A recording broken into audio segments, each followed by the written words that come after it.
Mais bref, avançons. Notre 4e joueur du jour, on peut y aller. Allons sur Jalen Williams, la future superstar. 31 minutes de jeu pour Jalen Williams, 71 matchs, 107 de true shooting plus, donc plus 7% d'efficacité relative à la moyenne. C'est excellentissime sur 24% de usage, un volume de deuxième option d'équipe, grosso modo. Et voilà, pour te lancer, juste, je sais pas si t'es d'accord, mais moi je trouve que c'est une future superstar en puissance, je trouve. C'est une star cachée, je dirais. C'est déjà une star cachée. Ouais. Puisqu'il y a quand même SG dans l'équipe. Mais c'est vrai que ce serait pas surprenant de voir une trajectoire à la Jimmy Butler, quoi. Ouais. Ce serait pas surprenant. Mais tu vois, il y a des fois dans le jeu, il me rappelle un peu Gerald Wallace, tu vois. Tu vois, sur le côté à valeur d'espace, l'utilisation de l'envergure, c'est un joueur très rapide, je trouve. Hein. Quand il est balle en main, il est vraiment très très très rapide. Et si le shot making reste aussi haut, voilà, on a le prototype d'une potentielle superstar. La seule chose qu'on peut retenir contre lui, c'est peut-être la taille, mais il a tellement une grosse envergure de bras, tu vois. Et c'est là que tu vois la valeur de l'envergure, c'est-à-dire que il peut déclencher pas mal de tirs après contact, justement parce que déjà il est costaud, mais il a cette envergure de bras qui lui permet d'avoir des angles que beaucoup de joueurs ne peuvent pas avoir de sa taille, quoi. Des joueurs de sa taille que beaucoup de joueurs ne peuvent pas avoir, tu vois. Il a le bonus de centimètres, même si le mec en face est aussi grand que lui, il peut quand même faire partir le tir, quoi. Ouais, c'est effectivement. Ça. Non, mais en plus, même physiquement, tu parles de l'envergure, je trouve que c'est aussi un buffle en termes de puissance, quoi. D'ailleurs, c'est pour ça qu'on peut le décaler un peu poste 4 et que ça tient pas mal. C'est qu'il y a un peu cette puissance face au ballon. Et en plus, d'ailleurs, on commence par la défense, une fois n'est pas coutume, mais je trouve que c'est aussi un défenseur qui est assez génial. Alors, sur le ballon, qui est très bon. Il peut se faire avoir parfois contre des meneurs explosifs, mais ça fait aussi partie du jeu parce que c'est pas non plus un pur meneur, mais vraiment un spectre très large de défense. Il peut défendre beaucoup de postes différents, mais surtout la défense off-ball que moi j'adore, et c'est, je trouve, un des meilleurs ailiers de NBA en termes de protection de panier, aide en deuxième rideau. Je le trouve extrêmement bon là-dessus, donc tu vois, sur ce côté flexibilité qu'il peut apporter dans les line-up, et être décalé poste 4, c'est de par ce côté puissance on-ball et parfois en post-up ou autre, mais aussi parce qu'il assure une certaine dose de protection de panier quand on est sur le terrain depuis le poste 4, en fait. Oui, clairement. Et puis, tu vois, c'est quelqu'un qui est vraiment très solide, qui joue beaucoup plus haut que sa taille, hein, comme tu disais, par rapport à l'envergure de bras et la force physique. Et comme tu le dis, défensivement, alors, il est très solide, enfin, il est vaillant, tu vois, sur les postes. Il utilise bien ses bras, notamment aussi sur les stunts, hein, quand il y a des drives. Après, bon, tu me diras, ça aide d'avoir d'aussi grands bras pour faire peur d'être déjà sur le défenseur. Et même en isolation, je trouve qu'il est quand même vaillant. C'est pas quelqu'un qui se fait battre. Et puis, il a aussi le bonus structurel d'être dans une équipe où il y a de meilleurs défenseurs que lui en fonction des... Tu vois, il a jamais forcément le plus gros, enfin il a jamais forcément le plus gros attaquant adverse sur lui. Tu vois, par exemple, parce que tu vas avoir du Lou Dort dessus. Sur les plus petits, tu vas avoir un peu plus de Cason Wallace, tu vois, potentiellement. Et même là, tu vois, encore plus avec Caruso la saison prochaine. Donc, il va, je pense, hein, sa défense sera encore meilleure en tout cas. Je pense parce que il va être amené à défendre des joueurs qui sont un peu moins dangereux offensivement. Donc ouais, c'est vrai que ça va être. En tout cas, c'est un défenseur positif à l'aile qui a un shot making qui est déjà élite. Donc voilà, ça le fait monter très haut. J'avoue que je suis très très haut sur lui, moi, pour le coup, en termes de potentiel. Et bon, après, on parle pas que de potentiel ici, on doit parler de 2024, mais tu vois, moi, l'aspect d'efficacité, c'est un truc qui est quand même assez fou pour cette année. Tu parlais de shotmaking, mais on a un mec qui est, voilà, plus 7% d'efficacité relative à la moyenne, c'est énorme, hein, pour le coup.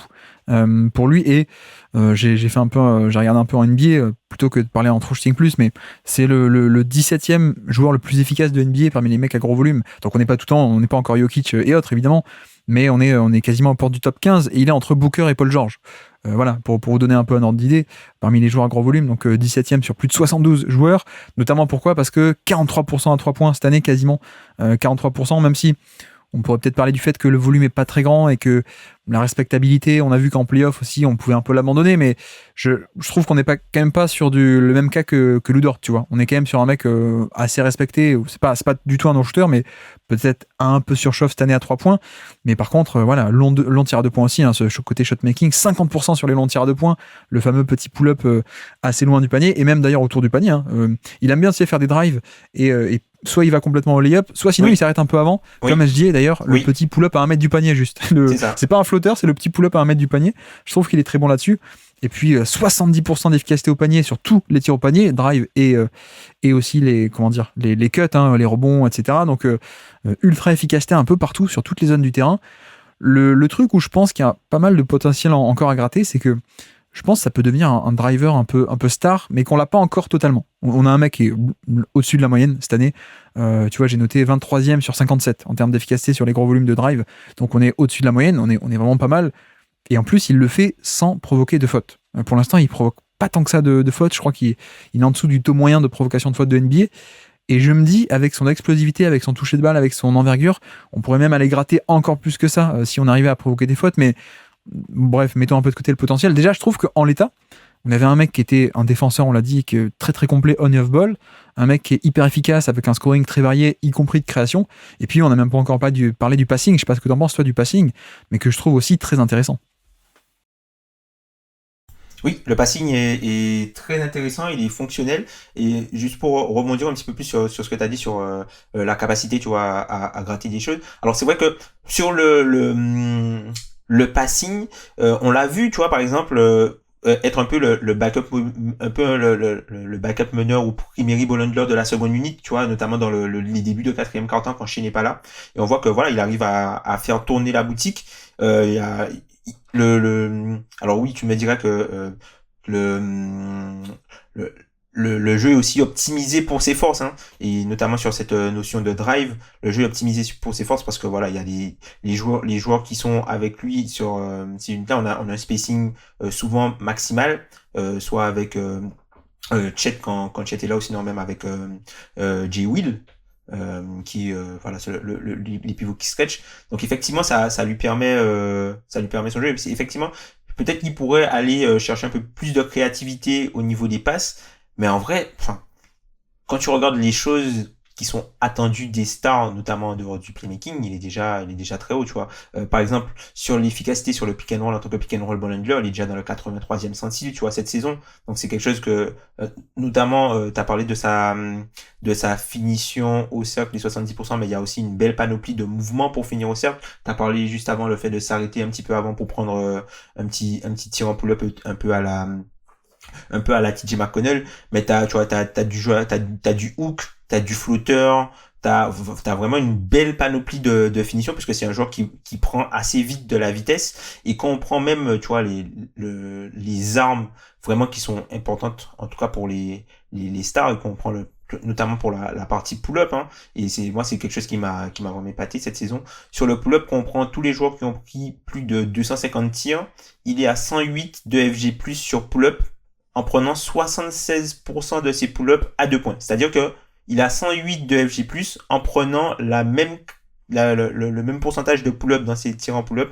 que Kawhi Leonard et Chris Paul. Ouais. Donc il est au-dessus de la moyenne. Hein. EFG+, c'est l'efficacité relative à la moyenne sur les pull-ups. Hein. Ça que tu, c'est ça. Pour tous ceux qui ont pris 250 tirs, il est à 108. Ouais. Donc hyper efficace sur les pull-ups, mais ce côté shot-making, effectivement, il est optimisé. Et après, j'ai envie de dire, tant mieux pour lui dans l'exercice du jour, quoi, parce que on prend ce qu'il y a de facto, donc tant mieux. Mais comme certains qui parfois font un peu comme lui d'ailleurs, aussi un peu de surchauffe au tir, c'est peut-être pas tenable dans l'absolu, c'est peut-être pas le vrai niveau, mais on le prend en compte quand on évalue un peu la performance 2024. Donc ouais, c'est vrai que moi je pense que, si on va vers le classement, tu me as deux choses à rajouter, mais si on va vers le classement, moi on va aller taper assez haut, mais je sais pas, je serais curieux de savoir où est-ce que toi tu veux le mettre alors. Alors, moi, de mon côté, on est dans la zone... au plus haut, on est dans la zone Zion. Et au plus bas, on est devant Tyrese Maxey. Ouais, je suis d'accord, j'étais par là aussi. Il y a un peu un côté, tu sais, où il est que deuxième année. Il a 22, 23 ans, et je pense que les gens vont dire, ouais, non, il faut être patient. Mais je trouve que si on évalue déjà ce qu'on a, en fait, c'est la deuxième option offensive d'une équipe qui était une équipe d'élite, avec efficacité, passing, défense. Ouais, ça me va de le mettre par là. Après, la question, c'est... moi, je le mettrais plutôt devant DeRozan, même si DeRozan a un plus gros volume, sans doute, et plus de responsabilités. Mais je serais peut-être tenté de le mettre devant DeRozan, parce qu'il y a à ce point un surplus d'efficacité et de défense, surtout, qui est hyper intéressant. La question, c'est par rapport à Sabonis, qui est 14. Qu'est-ce qu'on fait par rapport à Sabonis, qui est un joueur à compromis, mais aussi beaucoup plus dépositaire du jeu. Je sais pas trop comment gérer ça. Franchement, par rapport au shot making, j'aurais tendance à le mettre un peu devant Sabonis, mais je garderai quand même Sabonis pour le nombre de minutes et l'importance qu'il a dans le fonctionnement de l'équipe, tu vois. C'est-à-dire que Sabonis, c'est vraiment la plaque tournante, même si lui, son volume et sa zone, entre guillemets, son territoire offensif est moins vaste, mais c'est quand même lui qui fait tourner l'équipe, quoi. Là où J-Dub est plus dans un rôle un peu secondaire. Donc ça me Ouais. choque pas qu'il soit un peu devant, mais moi je garderais Sabonis légèrement devant, quoi. En tout cas, il irait pas plus bas. On peut le mettre là, alors. On met derrière Sabonis et devant James Harden. Harden. Ouais. Ouais, devant Harden, ouais. Qui a encore une grosse présence, mais pas autant qu'avant, peut-être, qui est hyper efficace encore, mais qui a pas du tout le surplus aussi en défense, etc. Ouais, ok, bah mettons-le là. Mettons-le entre les deux si ça te va. Et donc il est top 15. Il est top 15 Oui. pour l'instant, notre ami Jalen Williams. Ok, très bien. Et puis dans 2 ans, il sera top 2 devant SGA. Mais c'est une autre Ah ouais. histoire. Mais tu sais que je suis tellement haut sur lui, sur son potentiel, que j'ai des fans d'OKC qui me disent ouais, non, mais nous on est chaud dans la communauté, mais toi t'es quand même plus chaud que Mais nous. tu le vois potentiellement faire par exemple une Harden ailleurs, c'est-à-dire si jamais il devait partir, hein, je pense pas que ça arriverait. On rappelle pas les Mais mauvais si, souvenirs quand même aux fans d'OKC. mais c'est-à-dire que tu lui prêtes ce potentiel d'être vraiment une première option ailleurs et d'être All-Star, quoi. Bah, disons que c'est jamais. Non, mais en fait, c'est jamais automatique. C'est jamais. Ça va se Ok. produire le dernier step, tu sais. Oui. Mais tu vois, pour moi, tu compares un peu au même âge et en termes d'atouts, Mhm. pour moi, il part pas forcément de beaucoup plus bas qu'un SGA. Après, SGA aussi a cassé toutes les barrières, etc. Tu vois, on l'a pas dit non plus sur Jalen Williams, mais il a augmenté le volume en l'efficacité. Donc il y a aussi un côté passer les obstacles, mais c'est jamais donné, c'est jamais acquis le truc de il va devenir une star. Par contre, c'est vrai que tu regardes un peu les outils de base et tu dis, bon, bah, si on tombe sur l'approba et sur le truc que oui, en fait, il arrive pour de vrai à progresser, il part à ce point haut, je trouve que ça peut aller péter très haut, quoi, effectivement. Mais c'est pas acquis. Donc on verra. Non, mais c'était juste une blague. Mais Hein, tu vois, pour toi, c'est pas déjà une star, t'as dit pour devenir une star. Pour moi, c'est déjà une star, hein. C'est juste que c'est une star cachée, hein. Non, pour devenir un côté l'NBA First Team, quoi, je voulais dire. Superstar, je voulais dire. Oui, superstar, ouais, superstar, vraiment. C'est-à-dire que là, il est entre guillemets dans le range Desmond Bain, tu vois. Enfin, voilà, c'est un très fort joueur. Peut-être un joueur peut-être sous-estimé par rapport enfin, on va pas dire sous-estimé, on va dire peut-être sous-médiatisé par rapport à sa valeur terrain et ce qu'il apporte sur le terrain globalement. Mais c'est quelqu'un où tu sens qu'il y a un step supplémentaire et tu vois, lui, en gros, ce serait du volume, quoi. Ce serait si tu C'est vois il ça. fait si on est sur s'il avait tapé ça sur du 30% d'usage, il serait Ah oui, c'est top 10, ouais. potentiellement top 10 Ouais. ouais. Oui, je pense que c'est top 10, ouais. Non, mais effectivement. Mais tu vois, c'est pour ça qu'on draft des mecs à la draft qui deviennent pas des stars. Parce que c'est jamais acquis de faire le dernier step de superstar. Mais il part quand même avec des tellement bons atouts que si, pour un développement similaire en termes de travail, de réussite, de développement que SGA, ouais, pour moi, ça peut faire un truc assez cool. Mais bref, on va pas divaguer non plus sur lui. Petit quiz pour finir, nous sommes le 11 janvier 2024 et c'est un poster dunk sur Shaedon Sharpe, notre dunker fou qui cette fois se fait l'arroseur arrosé. Qui est sur le terrain? Es-tu capable de citer des joueurs sur le terrain au moment de ce poster dunk de Jalen Williams sur Shaedon Sharpe? Alors on va essayer OKC, on va dire SJA. Ouais. Isaiah Joe. Il n'y a pas Isaiah Joe, non. Ok. Chet Holmgren, il a joué tous les matchs, normalement il doit être là. Non, il n'est pas sur le Il est terrain pas. à ce moment-là. Ok. On est sur un small ball, j'ai l'impression. Jalen Williams. Il n'y a pas de Jalen non plus. Il n'y a pas de Jalen. Hmm. Par contre, il y a quelqu'un Alors. où parfois il y a des gens qui sont Ken pauvres et il y en a d'autres qui sont. Ouais, j'ai Kenrich Williams, j'ai Bah, perdu Kenrich. son nom. Oui, Kenrich Williams, effectivement. C'est pas Ken pauvre, c'est Ken Rich. Oh, Ouais, c'est c'est catastrophique. blessé, en plus, pour la saison. Kenrich Williams, effectivement. Kenrich Williams. On a de l'Australien par là aussi. Josh Giddey. Évidemment. Josh Giddey, et là, il me manque un joueur, normalement, puisque il y a déjà J-Dub. Il me manque un joueur. Peut-être Aaron Wiggins. Non. Quelqu'un qui. Il y a des gens qui sont réveillés. Il y en a qui. Et Lou Dort. Et Lou Dort, voilà, exactement. Lou Dort, tout à fait. Et côté Portland, alors, on a déjà Shaedon Sharpe, mais. Shaedon Sharpe, Scoot Anderson, potentiellement. Oui, évidemment. Peut-être Jabari Walker. Pas Jabari Walker, mais on a aussi un jeune, un rookie qui a été bon une fois. Il a été bon une fois. Une fois. Il est belge. Il est belge. Ah, Toumani Camara.